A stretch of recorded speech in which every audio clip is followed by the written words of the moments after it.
Passons donc au paragraphe suivant, paragraphe 4, diffraction d'une onde monochromatique. Alors, on va traiter le cas d'une diffraction par une fente verticale. C'est la même chose si la fente est horizontale. Je commence tout d'abord par les observations expérimentales. On a observé que la largeur de la tache centrale augmente si la largeur A de la fente diminue, si la longueur de l'onde augmente. Et finalement, si la distance qui sépare l'écran de la fente, sachant qu'on pose l'écran parallèle à la fente, augmente. Alors on doit vérifier théoriquement ces trois observations. On va parler de ce qu'on appelle écart angulaire, θ. Que représente l'angle θ? Donc je vais vous montrer sur la figure.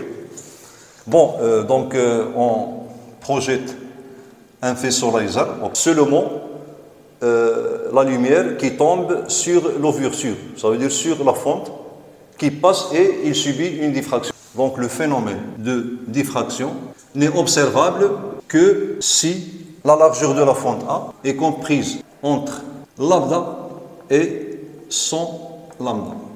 Bon, je vais tracer cette direction entre le centre de la fente et l'écran.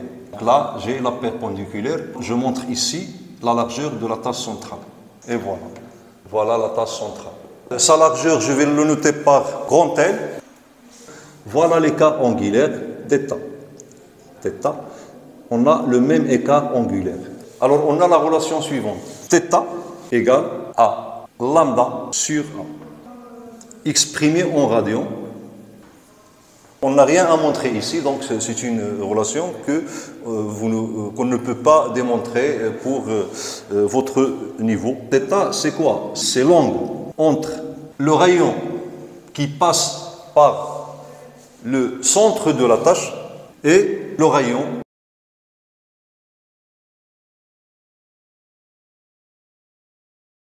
Donc j'ai dit qu'à partir de l'écart angulaire, on va établir l'expression entre ces trois grandeurs.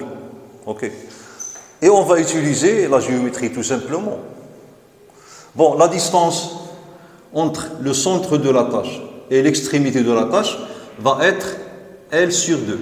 Et là, donc, on va exprimer tangente de θ. Alors, tangente de θ, comme vous voyez sur la figure, donc la tangente, c'est toujours égal à l'opposé sur l'adjacent. Alors, l'opposé, c'est L sur 2, et l'adjacent, c'est D. Tangente θ, donc j'ai dit, c'est L sur 2, divisé par l'adjacent qui est D. θ est très petite, toujours inférieure à 10 degrés, ça veut dire que à peu près égal à 0. Et dans ce cas, on peut faire l'approximation suivante. Tangente θ est à peu près égale à θ. Et je vais de cette expression, ok, voilà, donc on a déjà θ égale à lambda sur θ. Donc, bon, alors je vais remplacer θ par cette expression. Lambda sur A égale à L sur 2 divisé par D. Ça prouve quoi? Ok, ainsi. Alors on cherche l'expression de la largeur de la tâche. Alors L égale.